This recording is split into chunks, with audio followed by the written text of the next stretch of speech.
சுண்டல் கடை தெரியுது பாருங்க. அந்த சுண்டல் கடையில் இப்போ ரீசெண்டா ஒரு 2 நிமிஷத்துக்கு முன்னாடி சுண்டல் வாங்கினோம். அதுல சைன் பண்ண ஏதோ பேப்பர் இருந்துச்சு. சுண்டல் வாங்கி முடிச்சுட்டு நான் இப்ப என்னன்னு பாக்குறேன். இது பாத்தீங்கன்னா இங்க பாருங்க, மக்களுடன் முதல்வர் முகாம் தஞ்சாவூர் மாவட்டத்துல ஒரு பேருடைய நபர் வந்து அவரோட நிலத்தை வந்து அரசு நிர்வாகத்தை வந்து ஆக்கிரமிச்சிட்டாங்கன்னு சொல்லிட்டாரு. அதுக்கு வட்டாட்சியரோட சைன் குணப்பட்டு போட்டிருக்காங்க. டேட் 22/24. பின்பக்கம் இன்னொரு இதுல பாத்தீங்கன்னா யாரோ ஒருத்தவங்க பட்டா மாறுதல் ஆன்லைன் டிரான்ஸ்பர் பண்ணதுக்கான டாக்குமெண்ட்ஸ் தான் இருக்கு.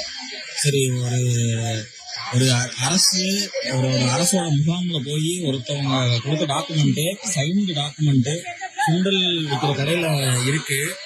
அப்படி இருக்குன்ற போது நம்ம வந்து என்ன ஒரு இதுல போய் கவர்மெண்ட் சைட்ஸ்லாம் போய் கொடுக்கலாம்னு எனக்கு தெரியல. இந்த பாருங்க, சைன்டு டாக்குமெண்ட் 1 வருஷத்துக்கு முன்னாடி யாரோ ஒருத்தர் ஏதோ ஒரு தேவைக்காக கவர்மெண்ட் போய் மனு கொடுத்துருக்காரு.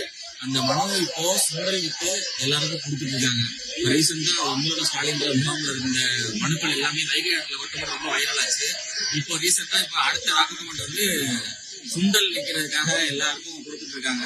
பாத்துக்கோங்க, நீங்களோட இன்னுமே உங்களுடைய மனுக்கள் எல்லாமே நீங்க அரசுக்கு கொண்டே கொடுக்கணுமா அப்படின்றத யோசிச்சுக்கோங்க. அதோட நிலைமை இதுதான்.